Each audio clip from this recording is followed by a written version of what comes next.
Hello students, welcome to English Express. I am Jyotsna. Today I am going to discuss with you all another poem of class 10th English book First Flight titled Amanda. This poem is written by Robin Klein. So children, आप सभी लोगों ने feel किया होगा या आप सबको लगता होगा कि आपके पेरेंट्स जो है आपके ऊपर बहुत ज़्यादा कंट्रोल करते हैं, बहुत ज़्यादा रोक टोक लगाते हैं। तो यहाँ पे ये जो पोएम है, इस पोएम में भी एक लड़की है जिसका नाम अमांडा है, जो फील कर रही है कि उसकी पेरेंट्स में specially she is talking about her mother, कि मम्मी जो है उसकी बहुत ज़्यादा कंट्रोल करती हैं, ये नहीं किया, वो नहीं किया, ऐसे नहीं किया, वैसे नहीं किया, ऐसे मत करो, वैसे मत करो। इस तरह के सवाल जो है हमारे जहन में भी आते हैं। और जब जो आपकी एज है, इस एज में बच्चों को बहुत लगता है कि हमारे ऊपर बहुत ज़्यादा शासन किया जा रहा है, हमारे ऊपर बहुत ज़्यादा लोग कंट्रोल करने की कोशिश कर रहे हैं। और ऐसे में हम चाहते हैं कि काश हमें कोई फ्रीडम मिल जाती, कोई आज़ादी मिल जाती कि हमें कोई रोके टोके ना और हमारा जो मन करे हम वो काम करें। तो यहाँ पे भी इस पोएम में ऐसा ही कुछ है। तो आइए देखते हैं इस पोएम में जो पोएट हैं रॉबिन क्लेन, एक लड़की है या फिर इस लड़की कहिए या फिर कहिए कि क्लास 9-10 के बच्चों की जो स्टेट ऑफ माइंड होता है वो कैसा होता है, उसके बारे में वो डिस्कस करने जा रहे हैं। So let's start the poem. Don't bite your nails Amanda. Amanda is the name of a girl. Amanda एक लड़की का नाम है। उसको कोई इंस्ट्रक्ट कर रहा है, कोई उसको बोल रहा है कि ऐसा मत करो, वैसा मत करो। तो क्या है यहाँ पे, डोंट बाइट योर नेल्स। बहुत सारे बच्चों को आपने नोटिस किया होगा कि उनकी आदत होती है कि वो अपने नेल्स को अपने दांतों से काटते रहते हैं। तो यहाँ पे अमांडा भी यही काम कर रही है और इसे कोई कह रहा है कि अमांडा तुम अपने नेल्स को मत काटो, अपने दांतों से मत काटो। Don't hunch your shoulders Amanda. और फिर उसको बोला जा रहा है कि अमांडा, हंच मीन्स होता है कुबर निकाल के चलना या बैठना उठना। कुछ बच्चे होते हैं ना, आगे की तरफ कंधा झुका लेते हैं या कुबर निकाल करके बैठते हैं, तो उसको हंच कहते हैं। तो फिर वहां पे अमांडा को फिर से इंस्ट्रक्ट किया जा रहा है और कहा जा रहा है डोंट हंच योर शोल्डर्स, मतलब अपने शोल्डर्स से फुलाओ मत, उसको कुबड़ मत निकालो Amanda. Stop that slouching and set up straight Amanda. और फिर दोबारा उसको कहा जा रहा है कि Amanda do stop slouching. Slouching means होता है आगे की तरफ झुक करके या कंधा आगे की तरफ झुका करके चलना, उसे स्लॉचिंग कहा जाता है। तो उसे कोई इंस्ट्रक्ट कर रहा है, अमांडा को बार बार बोल रहा है, रोक रहा है, टोक रहा है और कह रहा है कि अपने आप को आगे की तरफ झुका करके मत बैठो। सिट अप स्ट्रेट, और बिल्कुल स्ट्रेट होकर के बैठो, मतलब तन करके सीधे बैठो अमांडा। बच्चों आपने देखा कि जो फर्स्ट वाली लाइन थी वो विदाउट ब्रैकेट है। अब जो second, sorry not first line, जो फर्स्ट स्टेंजा था वो विदाउट ब्रैकेट थी और जो अब सेकंड स्टेंजा है वो ब्रैकेट में है। तो इस तरह के इंस्ट्रक्शन जो फर्स्ट स्टेंजा में दिए गए हैं मोस्ट प्रोबेबली हमें हमारे बड़ों द्वारा, जिसमें कि ज़्यादातर हमारी मम्मियाँ जो होती हैं वो इन सब चीज़ों को ध्यान देती हैं। तो पोएट वही बता रहे हैं कि अमांडा को मे बी कि उसकी मम्मी जो है बार बार इंस्ट्रक्ट कर रही हैं। और अब अमांडा क्या सोच रही है, अमांडा की क्या प्रतिक्रिया है, वो अपने मन में क्या सोच रही है, ये ब्रैकेट वाला पोर्शन जो है वो अमांडा का है, ठीक है। देयर इज अ लैंग्विड एमराल्ड सी। यहाँ पे अमांडा बोल रही है कि एक शांत, लैंग्वेज मीन्स होता है शांत, सुस्त, थका हुआ, बिल्कुल मतलब कोई मूवमेंट ना हो, एकदम शांत सा। एमराल्ड सी, एमराल्ड आप जानते हैं पन्ना, एक रत्न होता है, एक मणि होती है एक तरह से, जो ग्रीन कलर की होती है। तो यहाँ पे अमांडा अपने आप को सोच रही है और कह रही है कि वो बिल्कुल शांत है, सुस्त है, थकी हुई है। और कैसे एकदम शांत है, ग्रीन कलर के पन्ने की तरह एकदम शांत चित्त पड़ी हुई है समुद्र में। Where the sole inhabitant is me. जहाँ पे कौन है, सोल इनहेबिटेंट।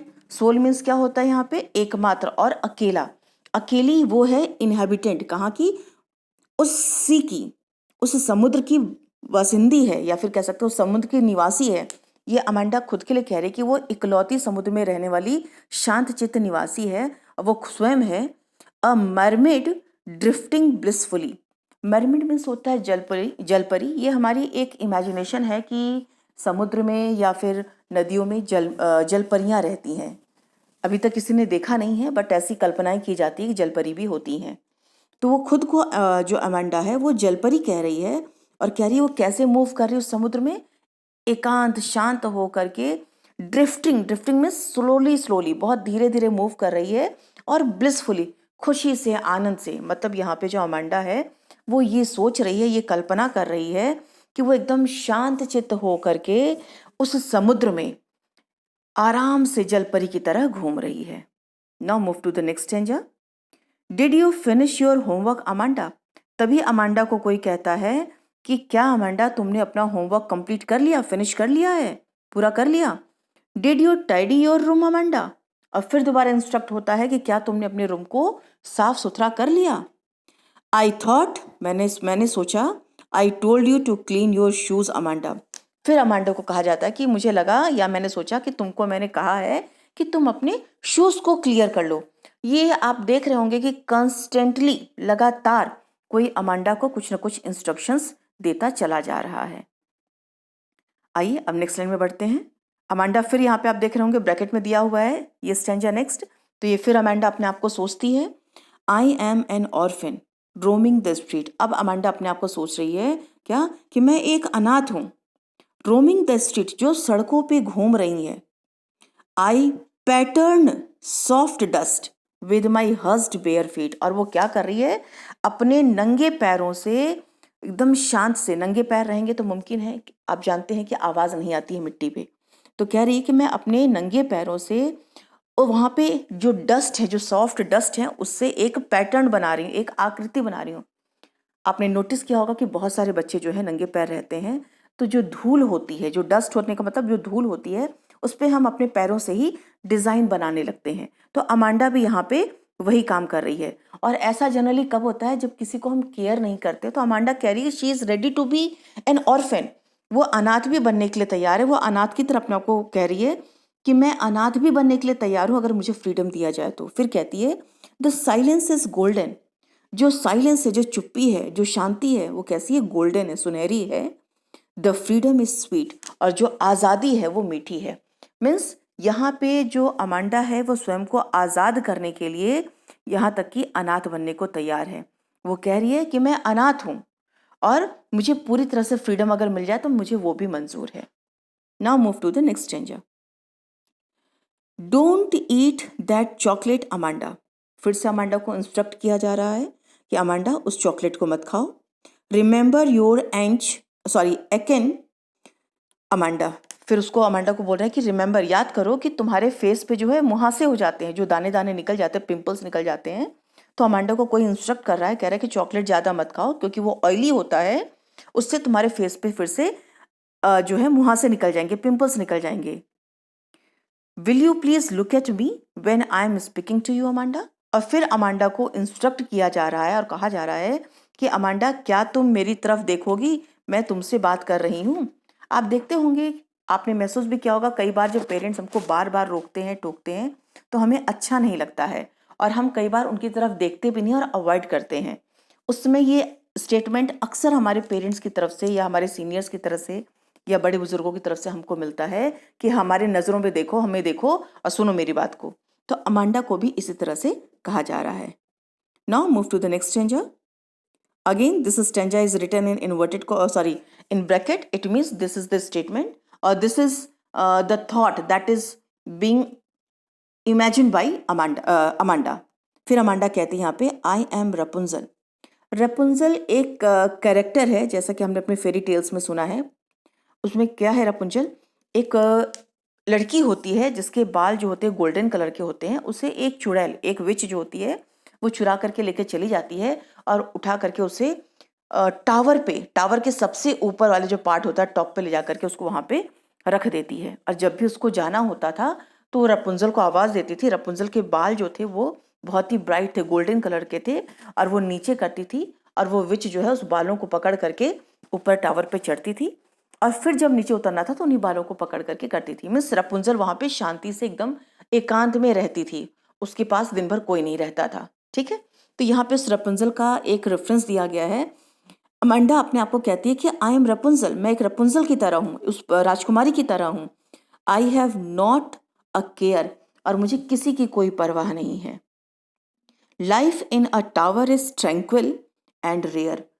ट्रैंक्विल मीन्स होता है एकांत, एकांकी या शांत होना। ठीक है, तो यहाँ पे अमांडा कह रही है कि मेरी जो लाइफ है, मीन्स खुद को वो इमेजिन क्या कर रही है, रपुंजल की तरह अमांडा, और कह रही है मैं टावर में रहती हूँ, मैं शांत हूँ, एकांकी हूँ, मुझे कोई डिस्टर्ब करने वाला नहीं है।